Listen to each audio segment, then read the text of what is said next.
जगताच्या माय भगिनींनो, जपता जीवा पाड चारित्र्य, तरीही सदैव तुम्हासनी सिद्ध करावंच लागतं पावित्र्य. चंद्र अन इंद्रामणी जणू कामाग्नीच जागा झाला, शाप निर्दोष त्या अहिल्येला पडली बनून शिळा. 14 वर्षे पती सवे सीता जी जगली वनवासी, द्यावे लागले अग्निदिव्य सर्वासमक्ष तेजसी.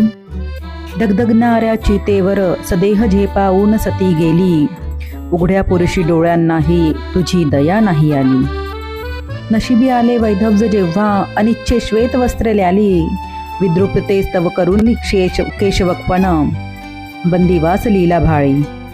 क्षुद्राहून शूद्र ठरवूनी तुझ भोग वस्तूच मानली, भोग भोगुनी नराधमांनी देहाची विटंबना केली. क्षणोक्षणिक शोधते मी स्त्रीमुक्तीचा खरा वाली, क्षणोक्षणिक शोधते मी स्त्रीमुक्तीचा खरा वाली.